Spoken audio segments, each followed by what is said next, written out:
A 2019 survey of Democrats and Republicans found that more than 40% viewed the opposite party as evil. Nearly 1 in 5 agreed that the country would be better off if the other side just died. And if we're honest with ourselves, all talks of unity actually are covering up our calls for uniformity. That when we speak of unity, more often than not, what we want is surrender of the other side to accept that we are already right. We all have our own Ninevehs that we wish God would wipe from the face of the earth, don't we? But maybe these paths of mutually assured destruction can be changed. Perhaps there's another path that we are loath to discover and afraid to walk. Perhaps we need to discover the Chisholm Trail to visit our Ninevehs rather than to earnestly pray for their destruction. Some of you may be familiar with the Chisholm Trail as a trail for cowboys to take their cattle from Texas to the railroad hubs that were being built in the 19th century across the Great West for them to take their meat to market. But I'm speaking about a different Chisholm Trail. I'm speaking of one that was started in the 1970s by a New York Congresswoman by the name of Shirley Chisolm. Now, Shirley Chisolm was the child of poor West Indian immigrants, a Quaker by religion, and you really could not identify Shirley in political views in the 1970s, and she surprised the entire political community because she defeated a Brooklyn Democratic machine-sponsored candidate and then ran successfully against civil rights pioneer James Farmer to become the first African-American woman elected to the House of Representatives in 1968. 4 years later, she announced and began a campaign as the first African-American woman to seek the nomination of the Democratic Party. On June 8, 1972, Shirley Chisolm shocked people again, and her supporters especially, by going to the hospital room of George Wallace in Silver Spring, Maryland. In the midst of the civil rights era, the late 1950s and 1960s, George Wallace, as governor of Alabama, in his inaugural address in 1963, famously said, "Segregation now, segregation tomorrow, segregation forever." Wallace in 1972 was also running for the Democratic Party nomination, but was now hospitalized due to an assassination attempt, having been shot 5 times at point-blank range. "Shirley Chisolm, what are you doing here?" asked Governor Wallace,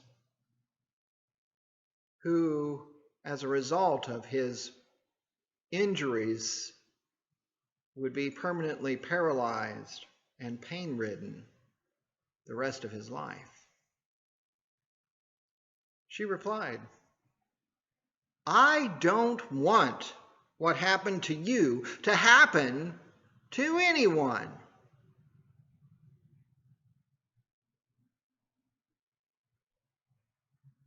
An African-American woman, representative of the state of New York, visiting avowed segregationist governor from Alabama, coming together in the hospital room.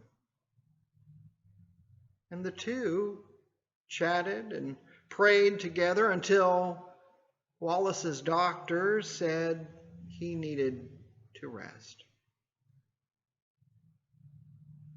But when Shirley was trying to leave the room, Wallace did not want to let go of her hand. Wallace's daughter, Peggy, later said that Chisholm coming to her father's hospital bed spoke of her courage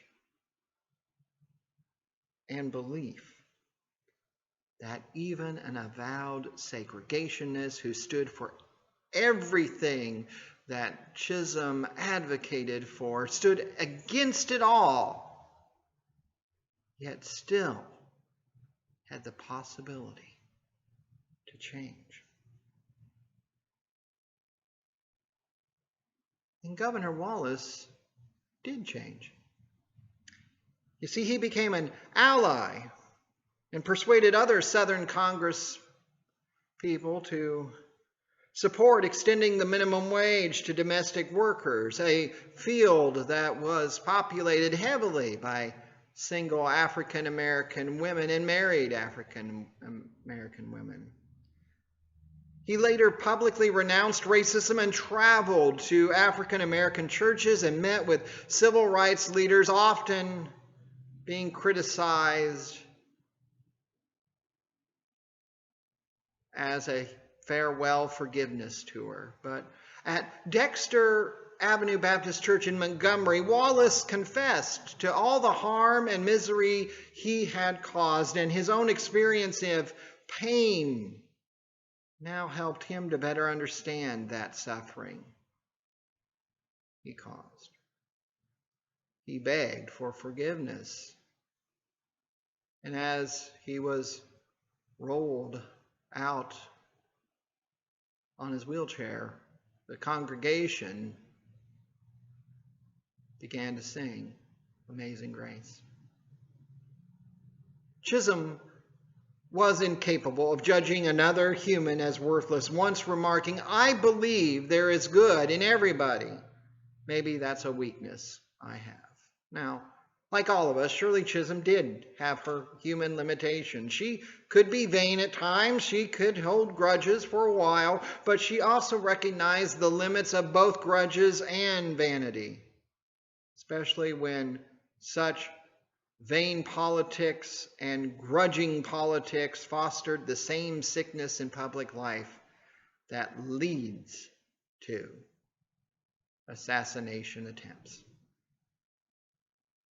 Her actions on that day in 1972 had its criticisms and consequences for an already difficult campaign. How could she do this? "We're all human beings," she replied.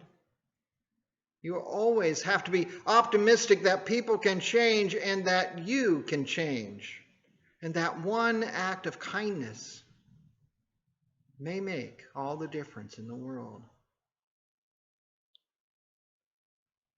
Nineveh should call us to share our compassion rather than condemnation.